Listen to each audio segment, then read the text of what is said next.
그동안 좋았던 분위기를 뒤로하고 시장에 핵폭탄이 떨어졌습니다. 지금 보고 계신 화면은요, 전체적인 흐름을 파악할 수 있는 크립토 버블맵이라는 건데, 이렇게 전체 코인들이 아주 그냥 개박살이 나고 있어요. 얼마나 심각하면 하루 만에 100조 원이 증발했다고 할까요? 근데 아직도 어리둥절하시면서 왜 떨어지지? 그동안 너무 올라서 뭐 차익 실현하는 건가 싶으시겠지만 이유는 따로 있는데요. 이 쌍놈 방송이었죠. 이 빌어먹을 증권거래위원회 SEC가 현재 신청이 들어가 있는 암호화폐 ETF들을 무더기로 보류 취소해버린 거예요. 자, 기사 한번 볼게요.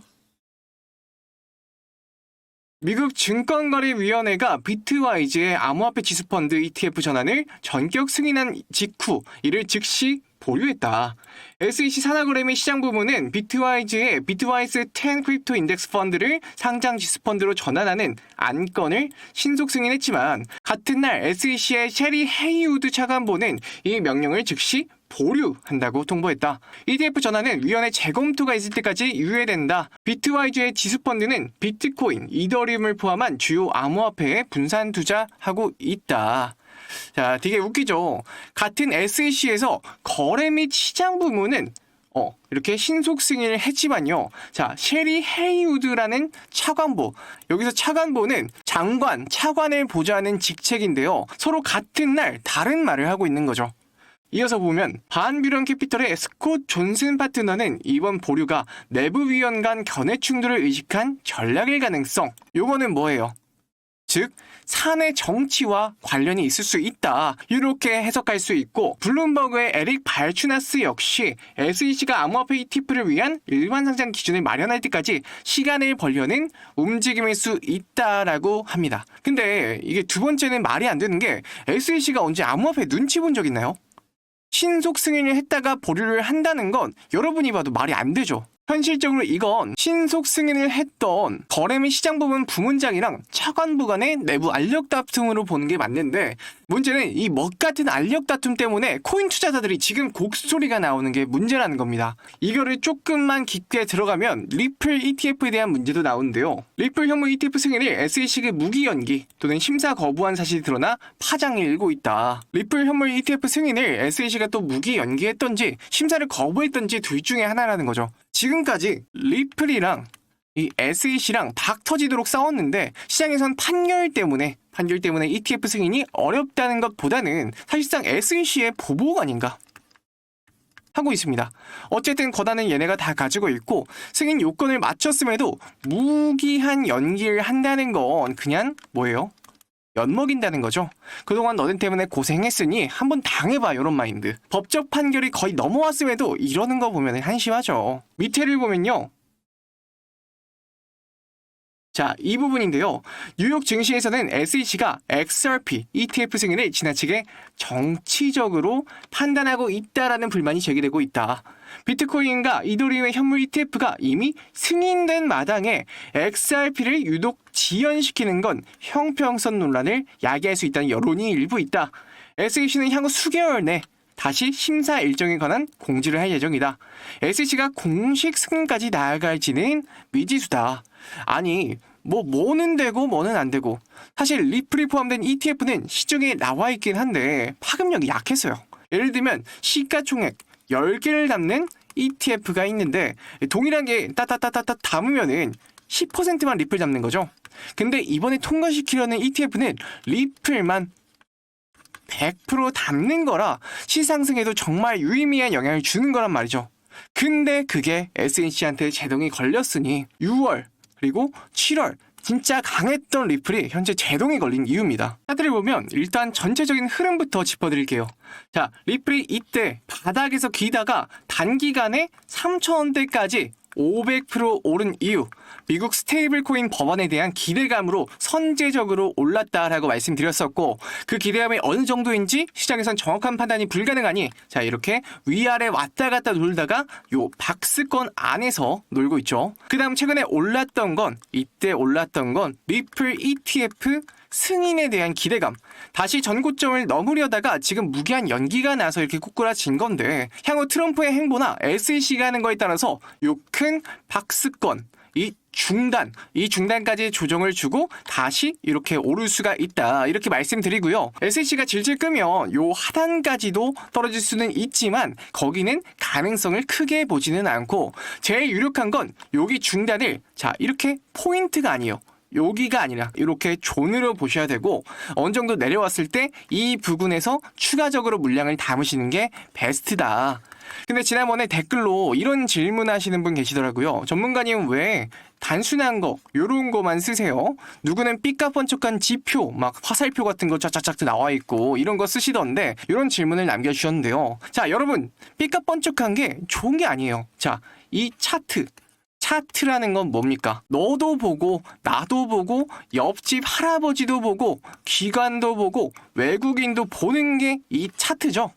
그럼 보는 게 다 똑같아야 의미라는 게 있는 거죠. 지금 그어진 이 지지, 저항 같은 거, 그리고 기본적인 단기 이평선, 그리고 장기 이평선, 조금만 더 해주자면 뭐 이런 추세선 같은 것들, 요 정도만 보시면 되고요. 제가 시세 중단 정도까지만 말씀드린 건요, 리플에 불리한 이벤트만 있는 게 아니라서 그래요. 자, 이 클래리티 법이라는 게 뭐예요? 리플의 가장 큰 걸림돌인 이 불확실성의 해소고, 기존 SEC가 관리 감독하던 걸 자 SEC에서 CFTC 상품선물거래위원회로 권한을 넘긴다는 거죠. 자, 그렇다면 리플 ETF가 연기가 됐다고 걱정할 필요가 없다는 겁니다. 그거는 내가 리플 가지고요, 시간이 지나다 보면 이 CFTC라는 곳으로 권한이 이양되면서 자연스럽게 해결이 되는 문제예요. 물론 지금 시장이 이렇게 올라오다 보니 이 악재에 대한 민감도가 커져서 조정을 주고 있긴 하지만요, JP 모건에서는 리플 ETF가 승인될 경우에 예상 유입자금 규모를 한 40억 달러에서 80억 달러 정도로 보고 있어요. 대충 60억 달러로 잡고 8조 들어온다고 하면 이거 올라요, 안 올라요? 아, 오르겠죠. 여러분들이 뭐 알아서 잘 판단하실 건 알지만 괜히 뭐 떨어진다고 멘탈 놓고 하지 마시고, 이럴 때일수록 정신 똑띠 차려서 다가올 상승 잘 준비하시길 바랄게요. 근데 이런 내용들이 좋은 건 맞아요. 큰 거는 제가 말씀드린 내용들 따라 가져가는 게 맞습니다. 사실 리플이나 시바이누 같은 큰 종목들은 크게는 100%, 200%, 운 좋으면 1000%까지 수익 볼 수 있는 건 맞아요. 맞는데 우리 구독자님들, 사실 이것보다 더 큰 수익률을 얻을 수 있는 방법이 있다면 당연히 하겠죠. 안 하면 바보니까. 그렇다고 기존 걸 버려라, 그건 아니에요.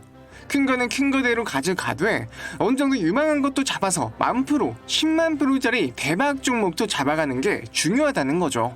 지금부터 제가 그 방법, 어떤 종목을 찾아야 내가 100%, 200%가 아니라 정말 10,000%, 10만 프로로 어떻게 내 인생을, 신분을, 계급을 바꿀 수 있을지 알려드릴 테니까 딱 3분만 집중해보세요. 시바이누와 리플, 코인계에서 밈코인과 실사용 코인으로 대표적인 양대 산맥이라고 할 수 있죠. 근데 상식적으로 잘 생각해보세요. 지금까지 수많은 개미부터 기관, 외국인까지 합세해서 지금까지 끌고 왔단 말이에요. 당연히 지금까지의 수익은 뭐 사이좋게 논아 먹었겠죠. 좋게 말하면 기관, 외국인 개미할 거 없이 다 들고 있는 근본 코인인 거고, 나쁘게 말하면 이미 먹을 거 다 먹고 먹을 게 얼마 안 남았다고 할 수 있는데, 우리 근본적으로 코인을 하는 이유가 수익을, 그것도 크게 많이 보는 거잖아요. 그러면 먹을 폭이 얼마 안 남은 종목이 아니라 안 헤쳐먹은 종목을 찾아야 되는데, 지금부터 어떻게 그런 종목들을 찾는지 알려드릴 겁니다. 일단 기본적으로 다 아시는 거, 비트코인을 전략자산 취급해서 비트코인 매입하겠다, 이거 현재 상원에 발의돼서 진행 중이죠. 실제로 미국은 20만 개를 가지고 있고 이 법안 때문에 비트코인은 계속해서 신고가를 찍고 있는 거고요. 이 두 번째가 지니어스 법안으로 스테이블 코인 하겠다, 이거 예전부터 계속 나왔는데, 자, 여기 관련된 가장 큰 코인 리플이죠. 23년에 처음 도입돼서 24년에 계속 논의하다가 25년 6월에 최종 가결됐습니다. 근데 시장은 선반영하니까 24년도에 보고 좀 될 것 같네 하니 리플이 그때부터 막 올랐어요. 결국 뭐예요? 미국이 리딩하고 있는 거죠, 이거. 그럼 우리가 봐야 될 건 현재 논의되고 있는 거, 뭐를 밀지, 어떤 방향성이 나올지가 관건이라는 거예요. 바로 이런 것들 때문에 월드 리버티 파이낸셜을 봐야 된다는 겁니다. 자, 이거 보세요. 자, 이제는 지네들끼리 해먹겠다는 걸 숨기지도 않아요. 트럼프 대통령을 포함한 가족 4명과 사람들이 쭈르르르 있죠. 자, 다 보기엔 시간이 없으니까 딱 3명만 볼게요. 체이스 헤로, 미국 출신 연쇄 창업가입니다. 다이어트, 금융, 교육 등 그냥 미국 전반을 다 먹고 있는 사업가라고 보시면 돼요. 스티븐 위트코프, 얘는 부동산 개발업자면서 투자업도 하고요. 심지어 변호사입니다. 라이언 팡, 중국계 미국인인데 얘는 투자은행, 사모펀드 출신이에요. 중국인이면 당연히 중국계 자금과도 연관이 있겠죠. 지금 암호화폐는 얘네들이 기준이고 얘네들이 법이에요. 여기서 올린다 그러면 올라가는 거고 내린다 하면 내려가는 겁니다. 실제로 롱 쳐놓고 호재 발표하고 쇼 쳐놓고 부정적인 걸 발표했었죠. 아실만한 분은 이거 다 아실 겁니다. 이 말은 결국 진짜 더럽고 치사해도 얘네들이 하자는 걸 따라가야 일반적으로 얻을 수 없는 수익을 올릴 수가 있다는 소리죠. 그럼 대체 얘네들이 뭘 하냐? 테더랑 같은 스테이블 코인 발행해 놓고 트럼프 대통령이 요거를 밀고 있고요. 자, 위에 보시면 랜드 앤 버로우 있죠. 자, 이거 무슨 버튼이에요? 거래소에 있는 버튼이죠. 거래소 만들 거고요. WLFI라는 코인 발행해서 전용 어플 만들어서 코인에 투자하고 지배하려는 목적입니다. 자, 이 코인 찾아봤더니 아예 거래가 불가능한 그들만의 리그에서 쓰이는 코인이었다는 거죠. 이 월드 리버티에서 보고서를 발행하는데 아우 정말 삐까뻔쩍합니다. 자, 이게 바로 월드 리버티에서 발행한 골드페이퍼라는 보고서인데요. 이 프로토콜이 어떻게 작동하는지, 트럼프 브랜드로 어떤 방향성으로 나갈 건지, 결국에는 어떤 코인을 지배하고 어떤 코인들을 만들어낼 건지 여기에 다 나와 있단 말이에요. 그러면 우리는 딱 여기 나와 있는 대로만 조건만 몇 개 추려서 그 코인을 찾기만 하면 됩니다. 크게 몇 가지 맞춰볼게요. 첫 번째로 지배하기 좋게 사이즈가 작은 곳. 물론 영향력이 크면 클수록 좋겠지만 아무래도 시총이 크다 보니 그건 좀 어려울 것 같고요. 마음대로 주무를 수 있는 곳을 조금 선호하는 것 같아요. 두 번째로 탈중앙화 금융인 디파이와 연관이 있을 것. 자, 보고서에서 디파이를 검색하면요 27개가 나옵니다. 자, 그러면 무조건 디파이와 관련된 것이었겠죠? 자, 결국 금융으로서 지배하겠다는 뜻입니다. 무조건 디파이와 관련된 거에서 찾으셔야 되고요. 웹3와 관련된 것. 자, 보시면은 웹2에서 웹3로 트럼프 브랜드와 함께 온보딩 한다고 되어 있죠. 자, 근데 이 웹3라는 건 결국엔요 탈중앙화 인터넷을 뜻하거든요. 자, 여기 코인들을 쭈르륵 보시면 뒤에 테마가 많아요. 여기서 웹3 관련 코인이 있고 디파이 관련 코인이 있잖아요. 자, 단순하게 이걸 겹치는 걸 찾으면 되는 거예요. 실제로 이런 걸 실행하기 위한 기반으로 트럼프 대통령은 암호화폐 업체를 인수하고 다니고 있습니다. 왜일까요? 그래야 컨트롤이 쉬워지니까.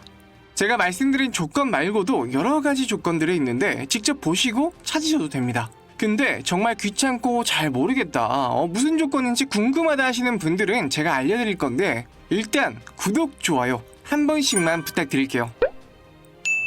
누르셨나요? 자, 이제 구독을 누르셨다면 화면에 보이는 제 개인 번호 010-8284-1524번으로 골드라고 문자 하나 남기세요. 뭐라고요? 010-8284-1524번 골드페이퍼 관련이니 골드라고 보내셔야 됩니다. 자, 보내주시면 제가 하나하나 확인한 후에 종목과 함께 앞으로 어떤 방향성을 가지고 움직여야 하는지 말씀드리도록 하겠습니다. 이게 제가 하도 안 보내준다 어쩐다 해서 이렇게 인증까지 다 하는 중입니다. 예전에는 좀 적었었는데 최근 들어 알려달라는 분이 좀 많아져서 238건 보이시죠? 시간이 좀 걸리는 건 양해 좀 부탁드리고요. 혹시나 안 보인다면 스팸 처리돼서 안 보이는 거니 그 부분은 다시 한번 확인해 보시면 되고, 어쨌든 이렇게 다 전송까지 완료됐다는 점 확인됐죠? 저 다 보냈습니다. 자, 다시 돌아와서 제가 뭐 없는 이야기, 허구의 상상의 나래를 펼친 게 아니에요. 아는 사람은 다 아는 이야기인데 여러분이 놓치고 있는 걸 말씀드린 거고, 그중에 좀 발빠르게 여러 가지 조건들을 맞춰서 종목들을 좀 찾아본 것 뿐입니다. 지금까지 스토리들을 기반으로 앞으로 이런 방향성들의 종목들이 수혜를 볼 수밖에 없다, 이런 개념으로 이해하시면 될 것 같습니다. 저는 가장 강력한 대통령인 트럼프의 임기인 2029년까지가 기회라고 보고 있고요. 이 기간 내에 방향성만 잘 알고 대처한다면 저뿐만 아니라 여러분들의 인생이, 집이, 차가 바뀔 거라고 강력하게 믿고 있습니다. 미국 역사상 가장 강력한 대통령인 트럼프는 아직 임기가 4년이 남았고요. 지금 보이는 암호화폐들의 볼륨이 저번 고점을 깨주면서 이렇게 올라가고 있는 만큼 이번 불장 잘 이용하셔서 수익 많이 내시길 바랍니다. 남은 4년 내가 어떤 방향성을 따라 어떻게 하느냐에 따라 남은 인생이 한강 밑으로 갈지 혹은 한강 위로 치솟을지 결정되게 될 겁니다. 자, 오늘 영상은 여기까지고요. 저는 다음에 더 좋은 내용으로 찾아뵙겠습니다. 감사합니다. 영상 끝내기 전에 다시 한번 말씀드릴게요. 010-8284-1524 제 개인 번호로 골드라고 문자 주셔야 골드페이퍼에서 추구하는 종목들을 받아보실 수 있습니다.